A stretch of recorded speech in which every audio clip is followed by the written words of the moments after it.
Hello, and welcome to Sobercast, where we provide AA speaker meetings and workshops in podcast format. We're an ad-free podcast, and if you enjoy listening, please help us be self-supporting by visiting Sobercast.com, look for the donate link, and drop $1 or $2 into our virtual basket. We hope you enjoyed the podcast. Have a great day. Okay, I am Mitchell and I am a recovered alcoholic. How is everybody doing today and yesterday, and other than the little, I see everybody's wearing their winter coats and all right. One of the things, talking about the history of AA for me really begins with kind of telling part of my story, and how I got interested in the history and what led me to look about the history and read about it and try and understand it. To kind of like, it was funny, Bill just asked me how long am I going to be speaking for? And there was a line that my sponsor always gave once they said, how long are you going to be speaking? What are you going to be speaking about? And what is it? Well, about 2-3 hours. And I said, no, I can't do that. He could have, but I definitely can't. I kind of I guess I became an alcoholic somewhere between the age of 13 and 14. I had people over at my parents' apartment, and we were having a party, and I kind of broke into their booze supply, and I took a sip. I didn't like it at all. I couldn't stand it. It burned. It kind of made my eyes water. I wanted to throw up.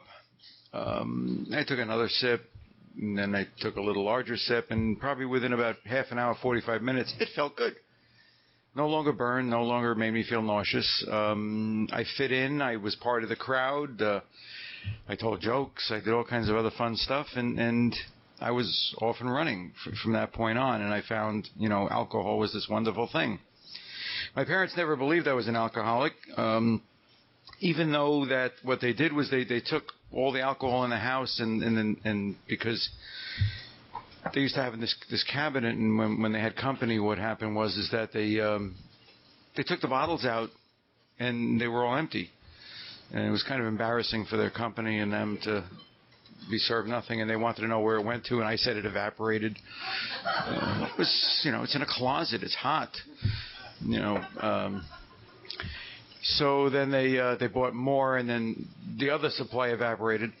And then what they did was they took an old toy chest of mine, and my father, took a screwdriver and and a whole thing, and put a little padlock on it and a clasp, and stuck it in his closet, and said we're not going to be embarrassed again. And being an alcoholic, I took a flashlight and a screwdriver and unscrewed the hinges in the back. And they had company, and it evaporated in the toy chest. And then the next time I filled it up with water mixed with tea. So it didn't evaporate, but it tasted real bad. So that was my introduction to alcohol. And around the same time, Better Living Through Chemistry. So it was beautiful. I fit in. I was able to dance. I was able to make friends. I was able to make enough money to buy a car. One of the things I used to work in the treatment industry, and we help people put resumes together. And one of the things that I used out of my own bag of tricks was that I spent many years as an independent pharmaceutical salesperson. Looks good on a resume, but it's just, So I just, kept going, kept getting, there was a couple of years in my life I still have no recollection of, what they were. I would come down and be kind of straight for half a day just to see what that felt like. And that was a high for me because but there were years I have no recollection of. Then I met the woman who was to be my first wife, and we got an apartment in Pelham Parkway in the Bronx, and I kept drinking and stuff, and we were living there for about a year or so, year and a half, and And my car kept getting broken into, and we decided to move up to Orange County, New York, where my parents had a summer home, and I've been going since I was 7 years old. So I was very familiar with the area. And we were renting a house. Now, one of the prerequisites for renting a house, I had my own silent prerequisite. It was across the street from a bar. So all I had to do, no DWIs. I just had to walk across the street and stagger across the street back. And that was, it was fine, and it was a beautiful thing. And she started complaining, that I kept losing jobs. None of my bosses that I worked for understood me, and we kept getting into arguments. And I would say, I only have maybe, 2, 3, 4 drinks a day. And she pointed out they were in 16-ounce Burger King glasses, but I only had 2, 3, 4 drinks a day. And they got to a point where I was commuting into Manhattan, and at 4 o'clock in the morning, I was sitting there pulling a bottle out from underneath the seat of my car and drinking, and people didn't want to sit next to me, and I couldn't figure that out either. So that went on for quite a while, and I just, not only the alcohol, I was eating my face, and I weighed close to 300 pounds. I was not a nice person. I remember one time we got into an argument. We had these French doors in the house, and I just, rather than go off and whatever it is, I went and wanted to storm out of the house and put on a big show and pushed open the French doors, and I didn't hit the wood. I hit the glass. 57 stitches later, and the ambulance ride to the hospital. The doctor said I should drink some wine because it would be good for part of the healing process. And I had this big smile on my face, So I did that, and she said, what are you doing? And I said, the doctor told me. And if I was drinking at the time when they came out with, alcohol is good for your heart, I would have done that as well. And what happened is that she went down in Rockland County to another fellowship, Overeaters Anonymous. And I guess that meeting she was going to was being held at a place where there was an AA meeting. And what she did was she kept bringing home pamphlets. And she would say, read these. And I would say, I don't have a problem. And I would throw them out. And then she would bring home more next week. And it got to a point where she took all the magazines and stuff out of the bathroom and just left the pamphlets. So at 3:30 in the morning, as I'm sitting there, there's nothing to read. So I read these pamphlets, and it was wonderful that you people had a program that could help you with your problem. It was a great thing, and I told her thank you. It increases my knowledge and increases my ability to help somebody. If I ever saw about somebody who was an alcoholic and needed help, I could tell them all about AA. Sooner or later, I got the message. And the way I got the message was I was down at my parents' apartment in the Bronx. I went for a conference for work down in Manhattan, and I was staying in their apartment. And because of past experience, I couldn't drink in their apartment. They wouldn't let me. They just didn't understand. So I took a walk, and I passed by a church, and in front of this church there was a little silver and blue circle with a triangle in the middle of it, and I, somewhere in the fog, recognized that sign and said, oh, that's that AA thing. So I figured, let me go in and check it out. My life was falling apart. I kind of staggered through the doors. I was, like I said, close to 300 pounds. I stunk. I was shaking. It was talked about greeters and the way they did things back in the old days. It was like I was the youngest person in the room. I was about 28. And so I was greeted by these older guys, and they put their arms around me, and they sat me down. They held me throughout the meeting. I was shaking. I didn't really remember much about what the speakers were saying, and I really don't know how I ended up on Bedford Park Boulevard, which was a little bit of a distance from my parents' house, but I just walked. And so here I was sitting in the meeting, and after the meeting, they all sat around and they talked to me, and they said, do you think you have a problem with alcohol? And I kind of thought about it for a second, and I said, yes, I do. And they kind of asked me to explain why I thought that. Is it because I can't keep a job? My marriage is falling apart. I can't stop drinking. I drink at 4 a.m. I drink it, 24/7. I drank only on days ending with Y. It was just a constant thing for me because I was drinking all the time. And so they started explaining to me a little bit about this AA thing. I said, but I live upstate. Can I find AA upstate? And they laughed. They said, sure, just call up, look up in the phone book. And then I said, yeah, but. And then they said, the only but I've got is the one I sit on. And they gave me this advice that a lot of folks here in AA today is don't drink and go to meetings. And when your rear end falls off, pick it up, take it to a meeting. And if that doesn't work, go to meetings and don't drink. And no matter what, don't drink.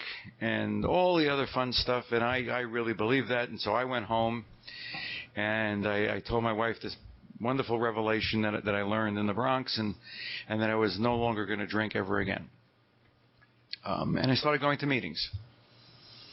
I started going to meetings constantly. Several years ago, you get these things from the Social Security Administration. It tells you like what you earned over the last 600 years. I looked at 1975, and I earned $63 that year. All I did was go to meetings. I went to meetings, morning meetings, noon meetings, night meetings, midnight meetings, candlelight meetings, meetings in other counties. I heard there was a great step meeting in Long Island. I drove down. I was like, go to meetings. I figure if I go to meetings, this is going to work. The only problem with that is that nobody ever told me to read the big book. They just told me, don't drink, go to meetings, it's great. And so I was doing everything that I was doing back when I was drinking. I was lying, cheating, stealing. People were cutting me off. I was cutting them off. I was stealing things from my job. I still wasn't a nice person, and my life was totally falling apart. My wife told me, you have to get out. And I didn't want to get out. I was comfortable. And I told her I wasn't drinking. And she told me I liked you better when you were drinking. At least I knew where you were. And so what happened is that I started on this spiritual search. And what led to that spiritual search, I think Peter had mentioned something. It's amazing. We all really have the same stories, just some of us use different words. I went to my home group, which is a young people Sunday night meeting in Warwick, New York. And the guy walked in the meeting, and he said he came home from work, he had a lousy day, slammed the door, kicked the dog, yelled at the kids, almost hit his wife, but he didn't take a drink, and it's okay. And everybody applauded, and I cried. I sat there, and I said, there's got to be something more to this recovery. There's got to be something more to I didn't take a drink, and it's okay. So I went on a search. I did things like call people up. I read every self-help book that's out there, every religious book that's out there. I got in touch with, old-timers. I was part of the AA Loaners program through General Service Office, where it was meetings by mail. People write to each other. And I picked people who came in the 1940s to write to because I wanted to know what it was all about. And I got connected with Nell Wing over at General Service Office, and we hung out together, and I was going through some of the archives because I wanted to learn what it was, because I finally picked up a big book, and I read it, and I said, what's on the pages in that book is not in the rooms I was going to. And I went to thousands of meetings all up and down the East Coast. Nobody was saying what was in that book. And so I wanted to read what they had. I read the stories. I kind of thought what they had, but I had no idea. So, AA Comes of Age was about the only history book that was out there. And so I just, being an alcoholic, I kind of knocked on the door of the archives and said, I want to learn. And Nell and I struck up a friendship, and she gave me a number of somebody to call because I told her I was on a spiritual search, and it was a priest in Havre de Grace, Maryland. And probably if anybody's been to treatment, you can lip sync his videos, Chalk Talk, and all the other ones. So I call up Father Martin, And I said, I think probably one of the most stupid things I've ever said in my life. I said, you sound just like you do on the tapes. There was silence on the other end of the line, and it was, and then I realized what I had said, and I said, no, really, you know. So he was speaking up in New Jersey right after that, and I said, I'll go to hear you speak, and we'll talk afterwards. And he told me to go read Seven Story Mountain, Thomas Merton, and a couple other books, and I'm sitting there in the audience, and there's a seat empty in front of me, and the thing is like pretty much full. And the guy who comes out from behind the stage is wearing a Roman collar. He sits down in the seat in front of me, and he's talking to a friend of his who's sitting in the front row right in front of me. And, of course, I didn't say anything to him. I just kind of, like, cringed and froze, and he finished his talk, and I went, you know, he went backstage, and I sat there, and I said, oops, I blew that opportunity.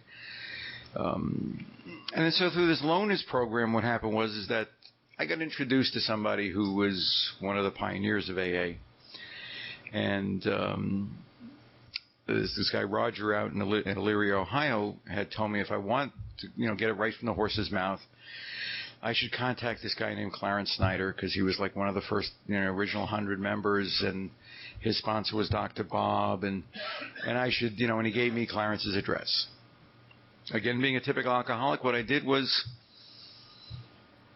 why write? I called information, and I got his phone number. And I called up, and he wasn't home. His wife answered the phone.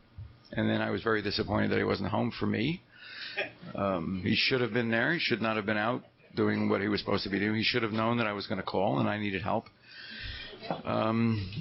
But luckily, 5 minutes into the conversation, she said he's walking in the door, and we struck up a conversation. And right then and there, I heard in his voice the peace, the serenity. I heard the calmness. I heard all the stuff that I wanted in my life. And so we were calling and writing and calling and writing. And then the other thing that happened was that I wanted him to take me through the steps, because we talked about going through the steps. And I figured, being an alcoholic, I figured, you know, that I was going to, you know, go down to Florida and spend a weekend with him and go through the steps and be fixed. And then I called the airline and found out how much it cost to fly down to Florida. And I said, I don't want to spend that kind of money. And then I'd have to rent a car, you know. So what I did was I decided to hold a retreat in Middletown, New York. And you guys would pay for him to come up from Florida so I can go through the steps. I mean, that's... You know, and what happened was, I think there was about 30 people who came to this retreat at the Holiday Inn on April 4th, 1981. It ended up costing me, I don't know, because he came up with his wife. So I had to pay for their airline tickets together. I paid their hotel room. I paid their food. I think it ended up costing me, I don't know, $1,500 or something like that, and it would have cost me $300 to fly to Florida. God has got a very weird sense of humor.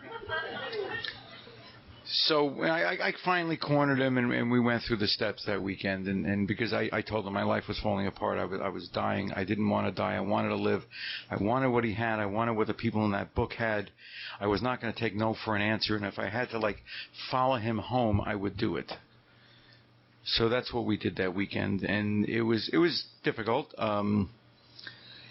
We got in, and what happened was pretty much I told him the story of my life, and some of the sane and rational things that I had done, you know, while drinking, like jumping across rooftops, running away from the police, with no thought of falling down or getting myself hurt, and all the other stuff about my marriage and about my life and about how I drank and how I put things in my body that didn't really belong there, and I didn't really care what it was.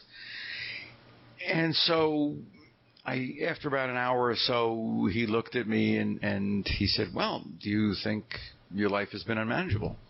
And I said, definitely. My life, even if though I'm not drinking right now, is totally unmanageable. Do you think you were powerless over alcohol? I said, definitely. He said, okay, we just did step one. And I looked at him and I said, that's not what these people have been telling me for the last, like, almost 5 years. You know, can't do it that way. And then he said, well, is your way working? I said, no. So he's asked me, like, if I believed in God. And I said, well, yeah, of course. And he said, well, explain what your belief is. And I told him, well, it is a little bit of Buddha, and it was a little bit of this and a little bit of that. And whatever God was, I made him up to be. And when I wanted to do bad things, I told God to kind of like look the other way. And he did. And that was my understanding of God. And it was exactly, what I wanted him to be. So what happened with that is that he told me that, that was a God of my making, not a God of my understanding. And he asked me whether I thought that there was a power greater than myself could restore me to sanity. And I said, definitely, because my way doesn't work. And he said, fine, you just did step 2. And this went on. I mean, we did step 3, and it was interesting. Nice Jewish boy from the Bronx getting on his knees and, saying, Jesus, please, and all this other good stuff. And it was just because that's what Clarence did. And Clarence said, if, you want what I have, you do what I did. And that's it. And anytime I said, excuse me, can we talk about this? He said, well, if you don't want what I have, then go find somebody else who has what you want. And opened the door to the room, and I did not want to walk out that door. So it was an interesting weekend. And my life totally changed after that. Things got worse at times, and things got better, and things got worse, but I got better. And then I started really delving into it and talking with Clarence about the history and about what it was back in those days, that really worked. And I got a copy of a first edition, and I was reading the stories in there, and that even really turned me on even more. And I spent more and more time with Nell down in the archives and reading stuff. And what I'm going to say is kind of like, it's pretty much my opinion and what I've learned over a whole bunch of years in studying the history. And things change all the time, and new research comes out, and new things happen, and certain things that were facts 5-10 years ago are not facts today. I can remember several years back, there was this wonderful research done up at I was up at Providence, Rhode Island, and at Brown University, and we did a symposium on AA, and there was like 25 of us there who were doing this thing, and somebody had gone to the Historical Society of Providence and found out that Roland Hazard wasn't treated by Dr. Young because the records show that he was not in Switzerland at that particular time. He was somewhere else. Except recent information has come out saying, no, he wasn't in Switzerland at that time, but he was a year earlier. So, therefore, this wonderful revelation that he wasn't treated is totally untrue, but he was treated, and therefore at a different time period. So, historical revelations change. And I've been studying the history for, 27 years, whatever it is, reading everything I could, finding, old-timers, traveling all over the country to find old-timers and people who came in the early days, people came in the 40s and whatever. And I had the opportunity back in 81 or 82, I forgot, my memory is gone, to go to Lois and Bill's house, Stepping Stones in Westchester, and they had a long-termers day. Anybody who came in before 1950, and since I was driving Clarence, they let me stay. And I had, I think it was 7 years at the time, so it was 82. And I'm sitting there like a kid in a candy shop, because all these people, who were, talking about interesting stuff about, identifying themselves as, hi, I'm a recovered alcoholic, because they all went around the room, and since there was about 140 of them, they only had a couple of minutes each to speak. That was the shortest talk Clarence ever gave. And so they all identified themselves pretty much as recovered alcoholics, and that was the first time I'd heard that. I mean, other than from Clarence, because I thought Clarence was a strange guy. He was very controversial, and either you loved him or hated him. So I loved him, and everybody else I talked to at meetings didn't like it, and I got, death threats and yelled at and kicked out of meetings from all these loving AA people. So I sat there and I was talking to these folks and just really gathering up a wealth of information, and then when Clarence was diagnosed with cancer, he had asked me this. I still had yet to figure out to write his story in the history of AA in Cleveland. Out of like the hundreds or thousands of people he had sponsored over since 1938. Here's this character, he asks to do this. I don't know what he saw in me and whatever, because other than like college paper, I'd never written anything, So I said, sure, I'll do it. Make my sponsor a promise, make him proud of me. And I started writing this thing. And it's like, oh, my God. I could probably write fiction a lot easier than I could write nonfiction because it's got to be true. And then I couldn't just write everything that he said because I had to back it up because I knew that somebody was going to say, like, that's not true. So I went around, again, interviewing people, reading stuff, going to archives, talking to people. And the stuff that I learned, that AA, I thought was like this, this program that they sat down, these old guys sat down and they wrote this thing, and it was a wonderful book, and it was like these people had like hundreds of years of sobriety behind them. And I realized that a bunch of day one dingbats wrote that book. Bill had what, just over 4 years. Bob had about 4 years. Everybody else had somewhere between, I think the average was about a year and a half. Of all the people who wrote that book, there was like nobody there with more than a little over 4 years. And today I hear at meetings, you don't get your brains out of hock until after 5 years. We wouldn't have had that book if people in AA today were back then. I don't think we would have had AA today if people around today were back then. And so I said, like, this is you can recover. I went through the steps in a weekend. Nobody bought that one. And it was great. It was easy. It was simple. He explained it to me so simply that an idiot like me can understand it. And so I was reading books, and we were talking about the columns, in the fourth step, and I came across this book. I've read just about every Oxford Group book that there is out there because most of them are where the big book came from. And in this book called I Was a Pagan by Victor Kitchen, it has what the Oxford Group called the game of truth. The whole change in direction of my life can best perhaps be illustrated through a version of the game of truth taught me by a member of the Oxford Group. You write down 5 things you honestly like most in life, and you write down 5 things you most hate. Then if any changes come into your life, you write them down again and show the comparison between your old life and the new life. So in this thing, there's pretty much 2 columns. It says, in my old life, I most like myself, liquor, tobacco, almost any other stimulant, narcotic form of self-indulgence. And in my new life, I most like God, time alone with God, the fellowship of the living Jesus Christ, the stimulation of the Holy Spirit.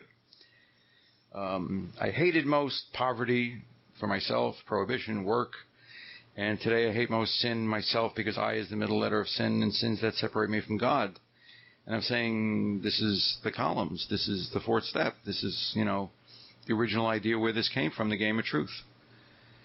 And then I kept reading other books. I was reading The Common Sense of Drinking, Richard Peabody, and I'm reading a story about a guy who had problems in business, and he said he's going to have to stop drinking, and he didn't drink for 25 years, and then when he retired, he got drunk and he died. And I'm saying, wait a minute, I've read this story somewhere before, and it's in the book. And then there was something in there about half measures will avail you nothing.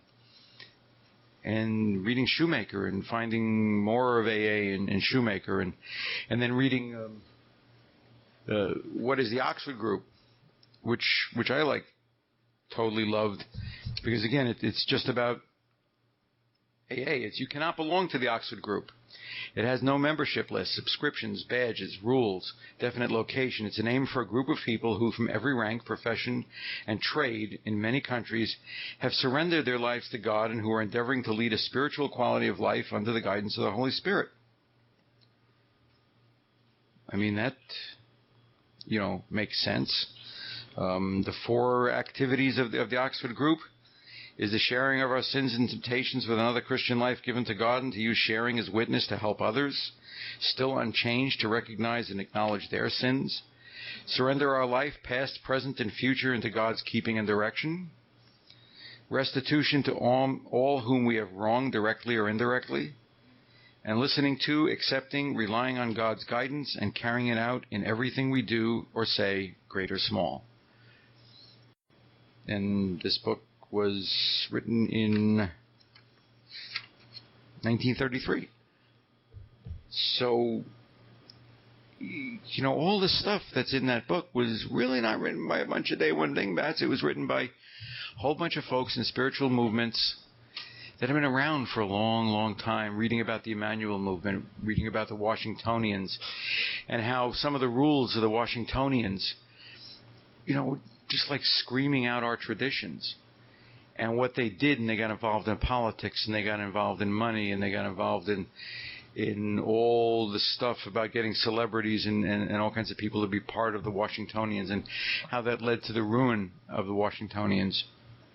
And AA tried to get all the parts of the Emmanuel movement and the Oxford group and the Washingtonians that didn't work and put them as guidelines in the traditions and in the steps and in the way the program is practiced so that we wouldn't make the same mistakes. And I find it fascinating that it was just not something that just came up out of thin air, because all these guys read all these books. One of the things that years ago when I first started collecting a lot of this stuff, it was pretty easy to get the books. Today, because now everybody wants them, their prices are ridiculously high, and a book I can get for $10 15, 20 years ago, I would pay $300 for today. And so it's difficult. So it's the history I find is really important, because I think, I think Frank Mauser once, one of the archivists at AA once mentioned, it was a Carl Sandburg quote, and I'll paraphrase it, was that whenever a civilization, a society declines or perishes, there's always one condition present, and that condition is they forgot where they came from. And today I'm finding in AA, and I love, weekends like this and Fellowship of the Spirit, and listening to, the little pockets of enthusiasm and the little pockets of people saying something got to work better than what we got.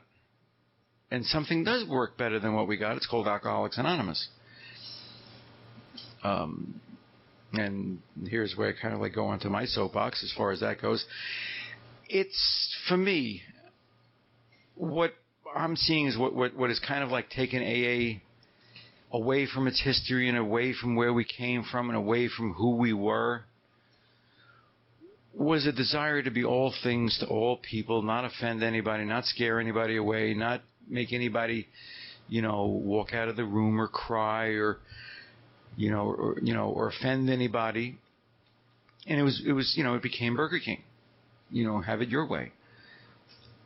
One of the things that Henrietta Seiberling, the woman who introduced Bill and Bob, had said, because Bob and Bill both went to her and said, we've been, hearing all this stuff. People, don't like all this talk about God, and they don't like all this talk about, higher power. And should we take it out? Should we kind of slow it down a little bit?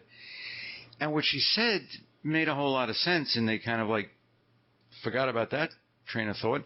And what she said is, alcoholics have been pleasing themselves their whole lives, and we're here to please God.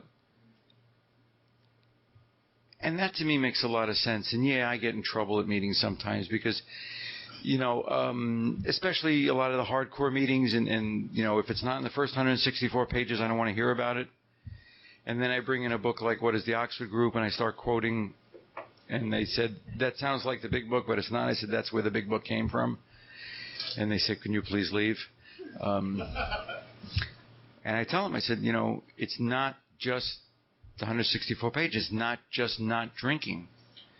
And that was another thing I found out was it wasn't for me just not drinking. Because I didn't drink for 5 years, and almost 5 years, and I was totally miserable. My life was miserable. Everything about me was miserable. I went to an anniversary meeting one day, and the guy was speaking, and he said he had 12 years of sobriety, and they'd been the worst 12 years of his life. And I called, I said, why don't you just go drink? So, one of the things I recommend to people over the years is if you can study the history and read the history, and there's tons of great history books out there. The Oxford Group is amazing, and depending on points of view, if you want to read a strictly Christian point of view, Dick B has got 20 some odd books on the spiritual roots, the biblical roots of AA.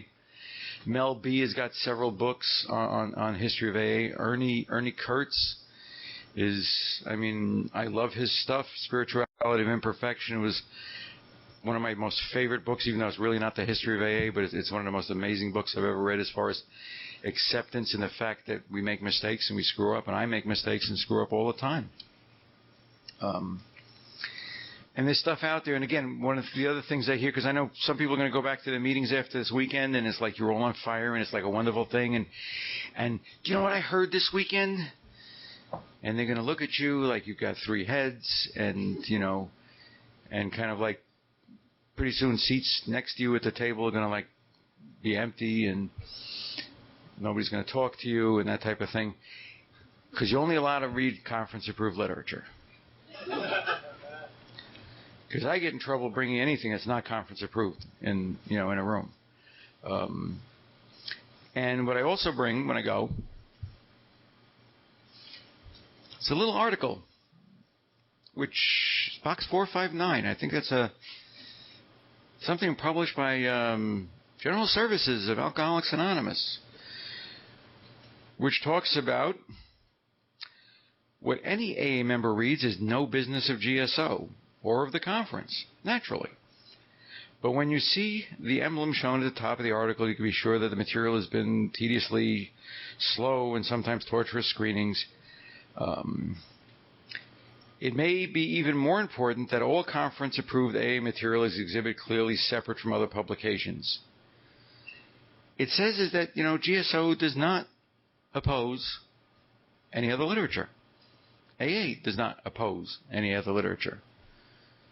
And when people tell you that only conference-approved literature, you can tell them that AA says, unless they've changed it, which is possible. I've seen them do that. Change things. It's okay. As long as it's recognized, especially for the newcomer who may get a little confused about certain things, because I've read some really strange things about sitting under a pyramid and an amethyst crystal kind of floating over your head, and if you do that for 18 hours a day, you will never drink again. Some stuff is a little out there, and that maybe should be at a different table than conference-approved literature. But there's a lot of great stuff out there, and I find, in my travels, there's a lot of people who really aren't interested in AA history and how that really, because it's just like, who cares what they did back then? I get yelled at all the time. I do a lot of like online stuff, and people say like, I really don't care what the old timers did, because as long as I don't pick up a drink, I'm gonna be sober. And I say, you're angry, you're this, you're that. It's like that's may not be, officially not sober, but it's definitely not sober-like behavior. And people don't want to know about the history. But the thing is that unless you know where we came from, you really don't know where we're going. And one of the great resurgences that I keep seeing is that little pockets like this, come up, and people talk about studying the book, which is something, again, that nobody, when I first came around, did. Yes, people told me to read the 12 and 12. Until somebody pointed out to me, in the big book, if you look in the front where it says List All the Literature, it tells you what the 12 and 12 is. It is an interpretive commentary written by a co-founder. Now, anybody in this room can write an interpretive commentary. As a matter of fact, a whole bunch of folks down in Akron, Ohio, including Dr. Bob, wrote an interpretive commentary, and Dr. Bob helped edit it and add to it and subtract to it and change it. It's called The Little Red Book. That was an interpretive commentary, and it was very popular. Except some people in New York found out they weren't making any money on it, and so the 12 and 12 came out. That, I think, pretty much is like the history of, like, the 12 and 12 is because there was a book out there that was a commentary, an orthodox interpretation of the steps that worked and people really loved. So, it's a commentary. It is not the program. The program is in there. And people also talk about, and I read a lot of stuff online about AA being a cult. I do agree that some members do exhibit some cult-like behavior because there are some strange people. I mean, some of the meetings I've been to are very cult-like. I remember once when I had about 25 years, went to this meeting and I said, what do I have to do to join the meeting? And they told me I had to get a sponsor from that meeting. I had to go through the steps with that sponsor. I had to make a commitment to come there 3 times a week, and I had to go to all the speaking engagements. I said, but I've got 25 years sober, and I really got a sponsor. I don't need one of your sponsors. They said, well, you can't join the group. I said, traditions state that AA is open to all who wish to recover. And they told me to get out. They told me it was a closed meeting. And I said, but closed meeting means it's only open to alcoholics. They said, no, it's closed meeting to us, and you get out.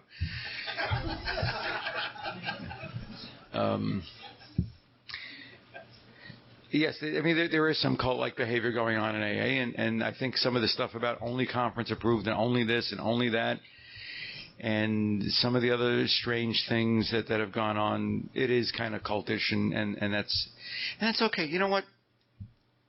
I look at my life and where I probably would have been today, or not been today, and if as I've heard people say, brainwashed, and my brain definitely needed washing. And it's the most liberal cult there is, because I've been to meetings where you've got Christians talking about Christian stuff, and you've got Wiccans talking about Wiccan stuff, and you've got Muslims talking about Muslim stuff, and you've got Jack's meetings where people are talking about the Torah, and you've got you name it, it's there, it's out there, depending on what part of the country you're in and what country you're in. If it's a cult, it's like really the most accepting cult in the world, because no matter where you go, it's all going to be different. Except they're really saying the same thing. And I think one of the things that on my searches with the history is that, and just as a little aside with this display was, one of the reasons I put to track down all these photographs was, I was reading the stories. I didn't know who these people were. And I'm a very visual person, and I think in pictures, and I read words on a page, and it's nice. But I wanted to see what Archie looked like. I wanted to see what Bill D looked like. I wanted to see what all these other folks looked like. And I saw them, and their stories came alive. I love Joe and Charlie, but you know what? The big book came alive to me when I saw pictures of who they were. I get totally excited with this stuff. It's absolutely amazing how beautiful, and the people that I've met over the years. Some of the nicest people are in AA. I'm sure you guys know that. Some of the most terrible people are in AA. It's like everything else in life. You can walk down the street and meet nice people. You can walk down the street and meet terrible people. Just because we've recovered from alcoholism doesn't mean, we become nice. I mean, if somebody's truly recovered, they become nice. I'll let you in on a secret. The ones who aren't nice, they may say they're recovered, but I could walk into a meeting saying I'm 6'4", I got blonde hair and blue eyes. Just by looking at me, no, that's not real. I could walk in a meeting saying I'm recovered and peel out in the parking lot after I've lifted your purse. I mean, I'm not recovered. So it's for me, it's how I live, and what goes on. And I think Pete had mentioned something about honesty, unselfishness, love, and purity earlier, which are the 4 absolutes coming out of the Oxford group. And most people don't know about that stuff, unless you're from Ohio. If you're from Ohio, you know about the 4 absolutes, because most of this stuff still has the 4 absolutes on it. And what I do for myself is I check my motives on a daily basis on those 4 things, knowing full well that I will never reach absolute anything, because absolute means perfect, and I will never be perfect, nor do I want to be perfect, because if I become perfect, it gets very boring. I've never met anybody who is perfect. Well, I have. They're all dead. And they were dead when I met them. And they can't do no wrong. So they're perfect. They can't make mistakes. They're just dead. So what I do is I try and, check my motives on these four things. And I'll, read you some of the basic stuff on them and see if they kind of like resounds a little bit with you as it has with me. And again, you don't have to do these perfectly. These are things you just check about, things you do. And over and over we must ask ourselves, is it true or is it false? This comes under honesty. For honesty is the eternal search for truth. It is by far the most difficult of the four absolutes. For anyone, especially for us in this fellowship, the problem drinker develops genuine artistry and deceit. Too many, and we plead guilty, simply turn over a new leaf and relax. This is wrong. The real virtue in honesty lies in the persistent, dedicated striving for it. There is no relaxed twilight zone. It is either full speed ahead constantly, or it is not honesty we seek. And the unrelenting pursuit of truth will set you free, even if you don't quite catch up to it. We need not choose or pursue falsity. All we need to do is relax our pursuit of the truth, and falsity will find us. Under unselfishness, our unselfishness must include not merely that which we do for others, but that which we do for ourselves. I once heard an old-timer say that this was a 100% selfish program in one respect, namely that we had to maintain our own sobriety and its quality before we could possibly help others in a maximum degree. Yet we know that we must give of ourselves to others in order to maintain our own sobriety, in a spirit of complete selfishness with no thought of reward. This is not a selfish program. It's a self-caring program. It's selfish to the point of being, maximum service to God and our fellow human beings. Under love, good question to ask ourselves on love might be, is it ugly or is it beautiful? We are the experts on ugliness. I cop to that. We have really been there. We're not experts on beauty, but we have tasted a little, and we are hungry for more. Love is beauty. Coming from the depths of fear, physical agony, mental torture, and spiritual starvation, we feel completely unloved, impregnated with self-pity, poisoned by resentment, and devoured by a prideful ego, which alcohol has brought complete blindness. We receive understanding and love from strangers, and we make progress as we in turn give it to new strangers. Purity, people say, hey, purity, I'm definitely not pure. I'm not like ivory soap, 99 or 44, 100% nothing. But purity pretty much is quality of both mind and heart. Perhaps we should say the soul of man. As far as the mind is concerned, it's a simple case of answering the question, is it right or is it wrong? In purity, as in honesty, the virtue lies in all our striving, like seeking the truth and giving all to the constant pursuit, will make us free, even though we may never catch up to it.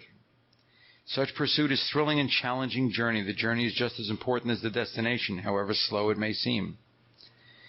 And one of my favorite lines comes from a song, freedom is just another word for nothing left to lose. And I remember when I staggered into the rooms of AA, I had nothing left to lose. I was pretty much dead. My doctor told me I was pretty much dead. And if I kept going, I would be dead. I didn't want that. And so, the thing is people talk about, it was brought up also the question from the podium about the word recovered. And the book talks about recovered, and the old-timers talked about their recovered.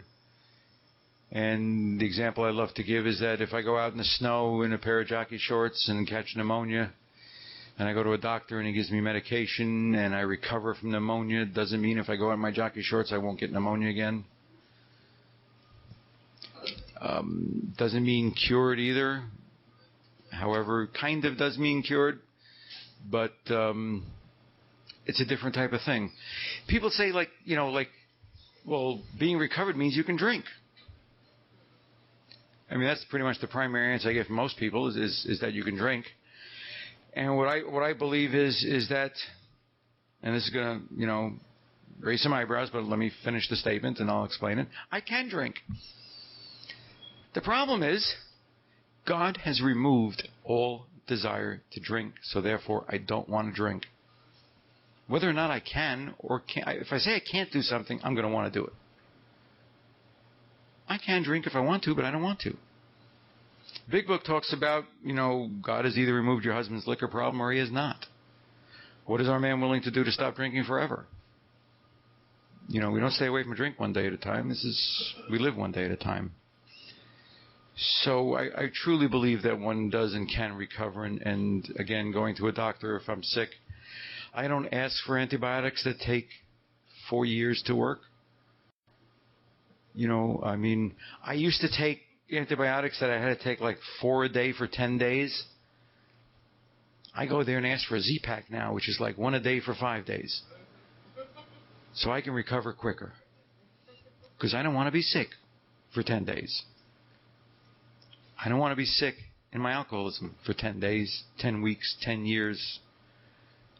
I want to get better, and I want to go on, and I want to carry the message, and I want to pass it on, and it's also carry the message, not a message.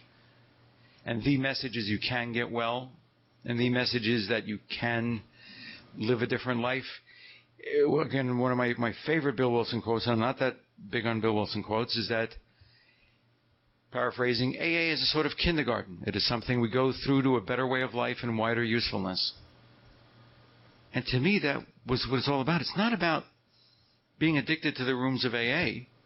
It's not about being, I've met people who, like, if I don't go to a meeting tonight, I'm going to get drunk. It's like, how long are you sober? 14 years. Something's wrong here. It's fear-based. My recovery is not based on fear. If anybody's read the so-called promises, other than the first one about we recovered from alcoholism, it says we will know a new freedom and a new happiness. The fear of this will leave us. The fear of that will leave us. The fear of that will leave us. It's about the release of fear. And if I'm afraid that I'm going to pick up a drink if I don't go to a meeting, what if I'm stuck somewhere where there are no meetings? What am I going to do? I'm going there.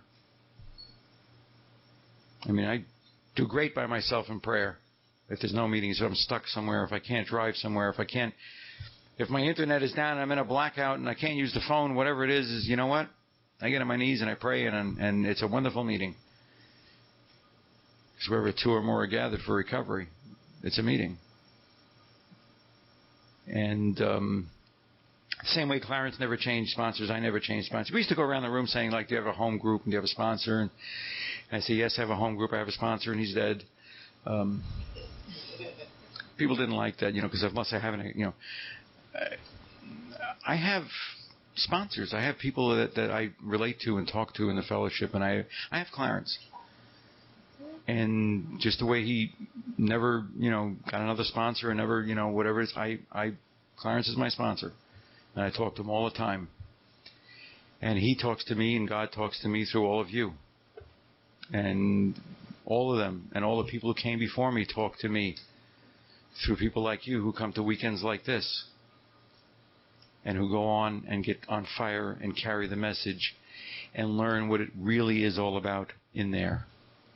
Because that's what it's all about. It's in that book. The directions are in that book.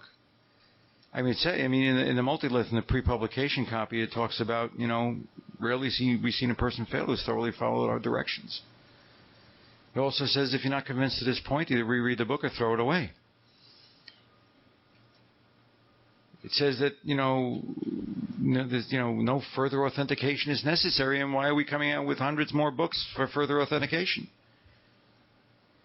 This is authentication. This works.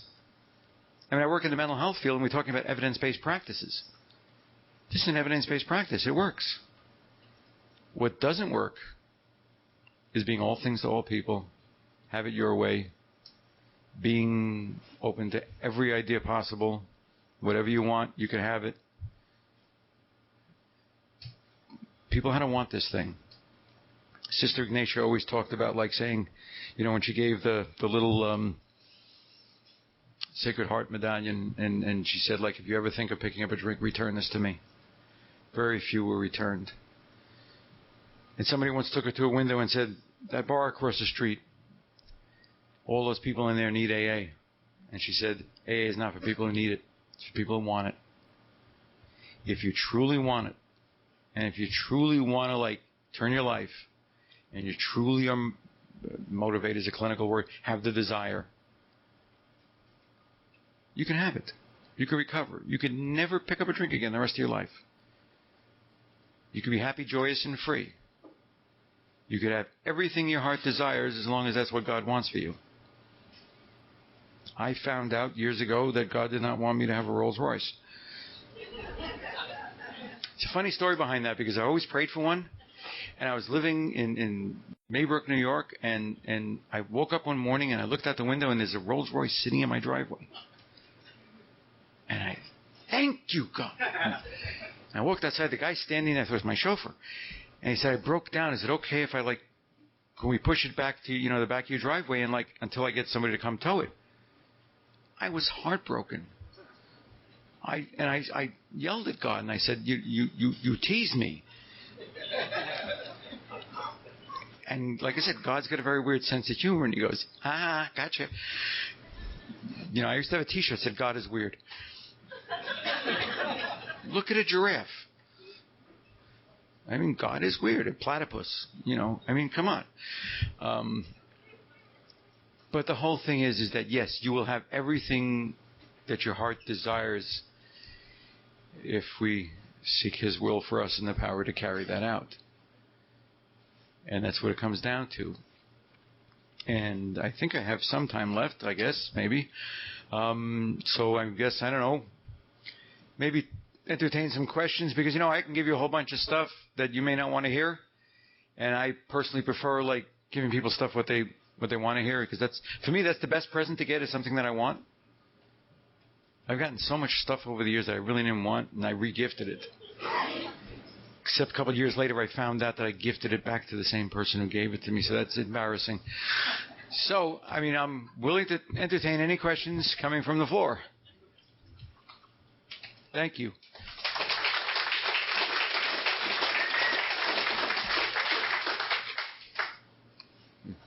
Sure. Four absolutes are absolute on honesty, unselfishness, love, and purity. As a matter of fact, this little pamphlet I read from is still available from Alcoholics Anonymous, Cleveland, Ohio, from Cleveland Central Office. And Akron and Chicago. It's called the Four Absolutes. If one, get like a Chicago literature list, they got tons of great stuff. They print their own stuff. And Cleveland has some great stuff. Akron's got some great stuff. There's some stuff that's out there that's amazing. That, I used to, when I was chairing a group, I just ordered tons of stuff from all over the country, and people came just to get the literature. They left because they didn't like what we were saying, but they wanted the literature. All right. Hi, Mitch. My name's Danny. I'm an alcoholic. Hi, Danny. Hi. Thank you so much. You say that you went through the 12 steps with Clarence in a weekend, right? Okay, good. So, and then Clarence claims, I know, like in Dr. Bob and the Good Old Timers, he claims he had a 93% success rate in his thing. Did Clarence ever advocate going through the steps more than once? Clarence's thing is that, okay, this is, again, wait till I finish the statement. You do the first 9, you live in the last 3. The only time you do the first 9 again, they're on 2 occasions. First occasion is if you resign and resume, which means you pick up a drink. Second occasion is when you're taking somebody else through the work. So the more you work with newcomers, the more you go through the steps over and over and over and over. So it's not just 10, 11, 12, this is what I'm living the rest of my life. If you're taking a newcomer through the steps, you're doing 1 through 9. You're doing it with them, and you're doing it all over again because you do it when you do it with a newcomer. So it sounds like do the first 9, live the last 3, but a lot of people seem to forget about the fact that we're supposed to be working with newcomers and we're supposed to be taking people through the steps. So you're constantly doing them? Just really quickly, thanks again for everything. Very quickly, one of the things I was taught, like with AA history and the importance of AA history and how important that is. I know Bill has a tape or a CD. It's a Founders Day from Cleveland, and this guy, Larry B., who I guess his sober date is 1943, he's sharing in Cleveland. And he says, he comes up to the podium, he says, my name is Larry, I'm a recovered alcoholic. All the alcoholics are still out there drinking. This makes it real simple. Yeah. Thanks a lot, Mitch. I've met Larry a couple times. Great guy. When I was out there in '88, I was interviewing a lot of the old timers, and Larry and a whole bunch of the other folks who came in the 40s. Again, they're all amazing people. I used to go to a Cleveland East Side meeting or whatever, and it was just sitting there, and like the average sobriety in the room was 30 years, and I just blown away constantly. Yeah. Hi, I'm Beverly, and I'm an alcoholic. Hi, Beverly. I'm just kind of interested in what you said about you have a sponsor and he's dead. Mm-hmm. I know common AA fellowship thinking is that, men with the men, women with the women, and that everybody should have a sponsor. And right now, I don't have I'd say a female sponsor. My sponsor right now is a man. So I just wanted to know historically how the program views sponsorship, and why don't you have a sponsor? Historically, how it viewed sponsorship was, well, Dr. Bob was always against, from the beginning, women coming into AA, because one of the first women who came into AA at the King School Group caused a ruckus because nobody concentrated on the meeting. It was like all about her, and can I get you a cup of coffee? Can I get you a chair? Can I do, and then it became even weirder. But Clarence sponsored women, again, I would prefer, men with the men and women with the women. If, and I've sponsored several women who, like, there were countries like, I want what you have. Nobody around here's got it. And I said, I will do it on one condition. You're the one that got it after I give it to you, and you give it to other women. And then the next one you take through the work, they're with you. And then by the time, so a short period of time is gone by, you've got a half a dozen women out there that people can choose from. So, again, if my motives are correct, nothing's going to happen. And again, it's a matter of discernment. It's a matter of, like, really seeing. It's not like, if somebody says, like, can you be my sponsor? I always ask them why. Oh, because you got 30-something years. I said, so what? What does that mean? It means I haven't had a drink in 30-something years. Who cares? What do I got? What do you want? The Big Book says if you want what we have and are willing to go to any lengths to get it, what do I have? Well, you got 30-something years. Stop that. What do I have? Come to meetings with me, follow me around, talk to me, spend time with me, and then ask. So, and as far as why don't I have a sponsor? I do have a sponsor, but he's dead. I don't find, what I truly believe all a sponsor is a guide through the steps. The original term sponsor came from the fact that people were sponsored into meetings. You couldn't go to an AA meeting. Mm. You had to go, at least in the beginning, go to a hospital, get detoxed. You were assigned a sponsor. That sponsor was responsible for you to make sure you're visit. I mean, I have all the hospital rules for some of the clinics that they used in Cleveland.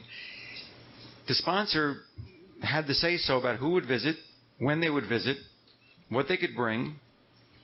The sponsor responsible was taking you to your first meeting, taking you through at least the first 3 steps before you went to the first meeting. So you were sponsored into AA. You just couldn't walk in a room because, people today walk in a room, and you're right. There's a lot of people in AA who aren't alcoholics. Nowhere near alcoholics. It just doesn't make any sense sometimes. Again, it's like it's a numbers game. People want lots and lots of numbers. I would rather have a meeting with 10 people who really want recovery and are willing to do the work and carry it to the newcomer who is sick and suffering than have a meeting with 100 people who don't get it.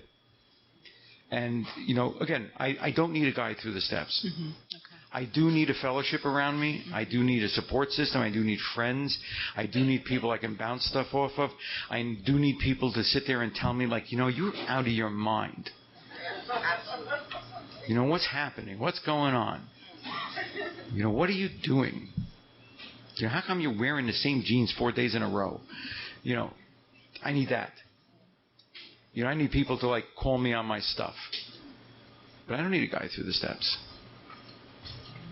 Except if I decide one day to say, the heck with it, and I can take my will back and my power back and give up on God, which I'm not going to do, and resign and resume, which it's not in the cards because I have no interest, because I've had a million excuses, but never a good enough reason. Thanks. Thanks. Hi, sir. How are you? My name is Lance. I'm a real alcoholic. You know, I was just wanted to. I'm a little curious about my own family history and stuff like this. What's your experience with basically the 24th Street Clubhouse and the al-anon family group? The old clubhouse was really nice. It was funny because, matter of fact, Bill and I had gone down to meet with a guy whose father used to attend the old clubhouse, and as a child. And he used to kind of play there, and Lois would kind of like hang out with him, whatever it is. It was a really nice. I mean, Bill lived there for a while. It's funny. It was probably one of the last clubhouses in New York, because I can go to just about any state, any country, and there's going to be a clubhouse. There's going to be a place. There's going to be a building. There's going to be a storefront. Except somehow or other, New York doesn't have those things. Or basically, my second and third question to you is, my friend, what was basically like the membership in 1958 or something with the al-anon family group? Would you know anything of that? I'm not sure about the membership in al-anon and the family groups. I know back in the beginning, AA was open to alcoholics and their families. So out of the 100 people who were mentioned in the book, probably at least 30 or 40 of them were spouses or significant others. There were only about 40 or 50 alcoholics, and the rest of the people who were counted were not. As a matter of fact, in the first edition, Marie B., was a story about a wife who was pretty much was the first Al-Anon story ever written. And Ann Smith used to, have little things around the kitchen table and whatever. So it was a big thing, back in the early days where families were involved. And again, what's become sad with the open meetings and the closed meetings, and you're not allowed here. One of the early founders of Dewey Spees from Cleveland moved out to San Mateo, California, and he died several years back. And his wife had been attending meetings with him since the early 40s. And after he died, they wouldn't let her back in the meeting. And she just was totally devastated. We talked on the phone constantly, and she's like, why don't they want me back in the meeting? Because she's not an alcoholic. One last question. So, the Towns Hospital in New York City, I know this is Alcoholics Anonymous. What was basically the ratio to I know that there was a lot of people that were treated for morphine addiction that were basically gassed through the First World War. They're definitely addicts. What was the ratio between alcoholics and the people I should say the United States government became addicts, made addicts. What was the differentials in patients? I'm not sure. I'm not really that familiar with Towns' records, but I also know that there are a lot of people in AA who were involved with. Dr. Bob was a pillhead. Lots of folks used, pills and goofballs and everything else. There was always a large percentage of people in AA who were also addicts. Back in Lexington, Kentucky, at the federal penitentiary, there was. They started in 1946, I believe it was a Addicts Anonymous meeting. And with the help of Bill and with that, matter of fact, in some of the early grapevines, they mentioned that they supported these folks. So there's always been addicts in AA. But what my center question is, basically was for a lot of the sick and suffering people that were, I guess they were on the top floors, that were gassed. What were they working a 12-step program with them also? I'm sure Silkworth did, a lot of stuff. He used. The system was pretty much the same. What worked for addicts a lot of times was that. But I think from my readings on some of the early stuff, is that I think the medical model was more used for people who were addicted to other substances, and AA and alcohol, the 12 steps are used more with people with alcoholism. One of the great history books on the history of the recovery industry is a book called Slaying the Dragon by Bill White, and I found that to be total wealth of information about the history of recovery, including all the cures and the narcotic stuff and Synanon and everybody else. Is there any kind of archives that I could find out on a reference to the Towns Hospital? Do you know of anything, Bill? Nothing that I know of. There are some materials that Dr. Silkworth's family has with letters and things like that. No record. I mean, I know somebody had found the record of Bill's discharge dates and all this other stuff and how long he stayed there, but I'm not sure where those records might be. Okay, thank you, sir. Okay. Mitch. My name's John. I'm an alcoholic. Hi, John. My sponsor is dead too, and personally, I find it hard to act in a certain way when I think about my sponsor. I don't know. I have a question. Clarence was toward the end of his life. You're surrendering to Jesus. Was this always the way he did that? I mean, I've seen his third step prayer is very, very Christian based. Was it that way in the 40s, or was this a different? Because it seems like he shifted over time. Clarence was always a Christian. I mean, some of his early letters. As a matter of fact, one of his first letters that he wrote to Hank Parkhurst back in probably late May of '39. Was saying that there's not too much stress on the spiritual and the religious stuff at the meetings. So there was a shift. And this is where I kind of like break with a lot of the later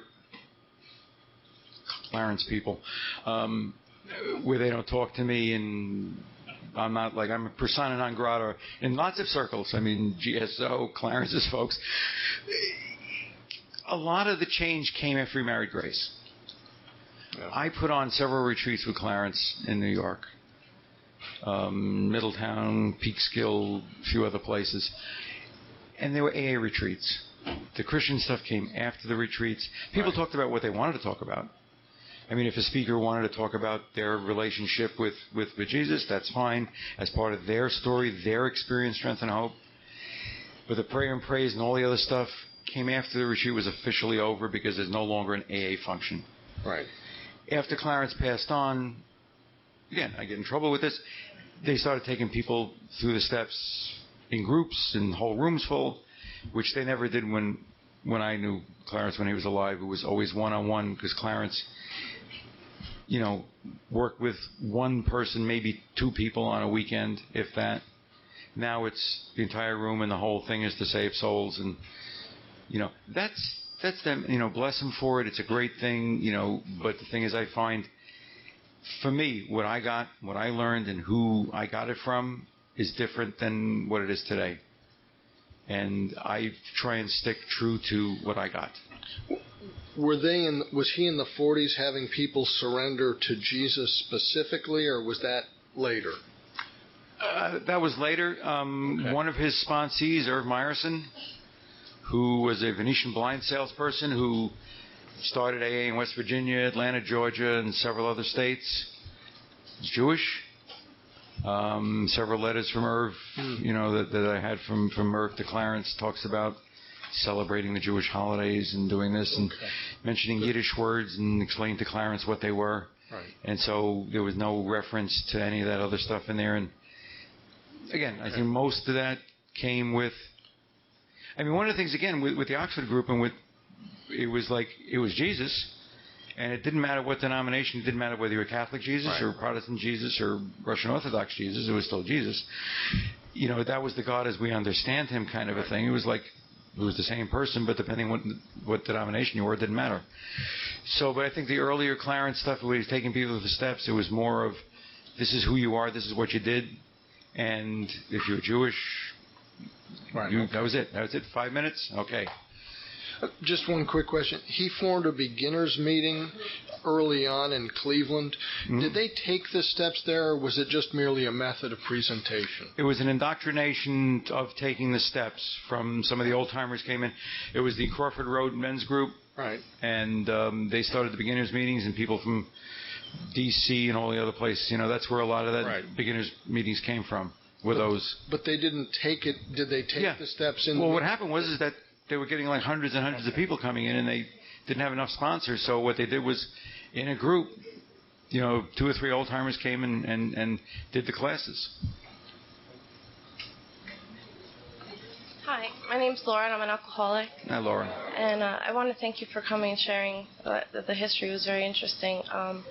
My question is, in my experience, I've been here about a year, and I've worked the steps now 2 times, so I'm almost through with my amends the second time, and I'm feeling that I haven't done a thorough enough job, and I feel that I need to start over. But part of me, like listening to you, you said before that we work the steps once and then we continue. My question is basically, in our book it says that after we do step 10, we continue to grow in understanding and effectiveness. And I have several people that their experience has been they continue to work the steps.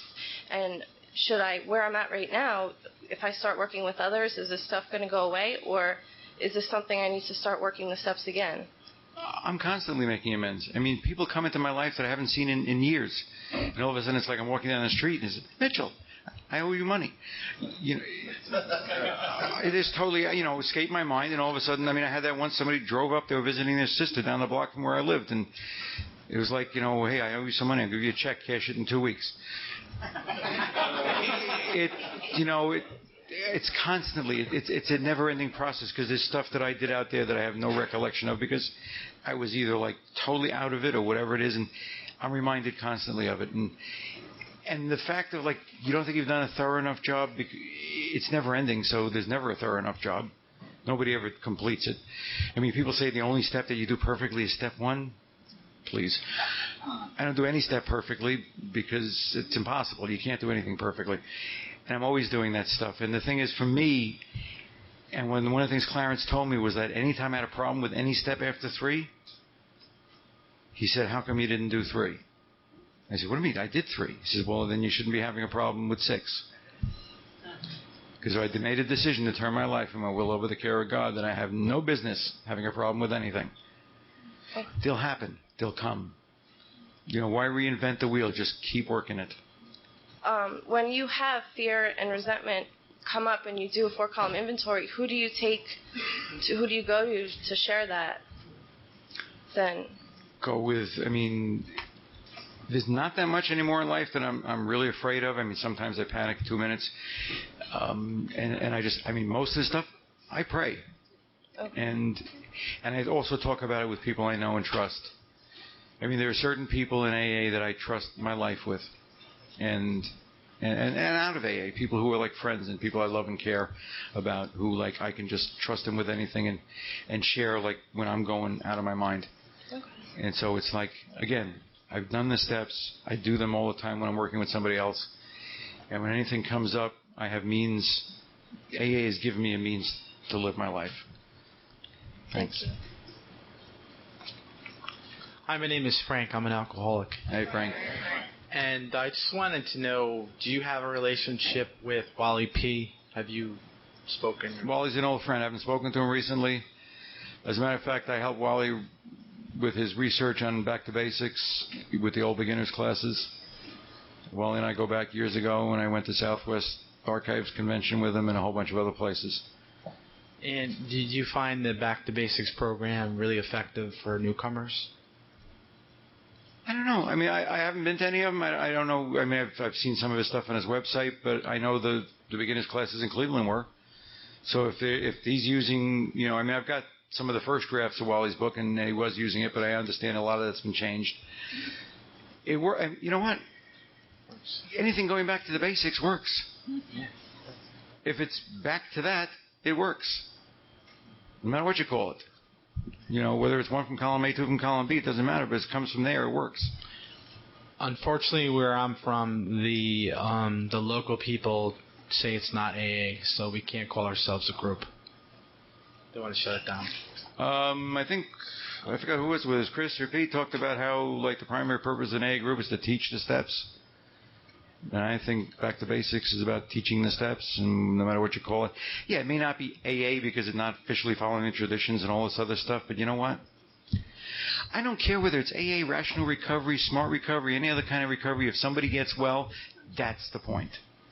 I don't care whether they find it through a church, through a kindergarten school, whether they find it on a street corner or anywhere. If somebody recovers and gets well and gets their lives together and has families.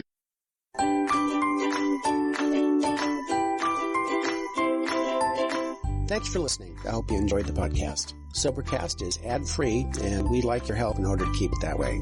So if you'd like to help us be self-supporting by pledging $1 a month, visit Sobercast.com and look for the donate links. Thank you very much.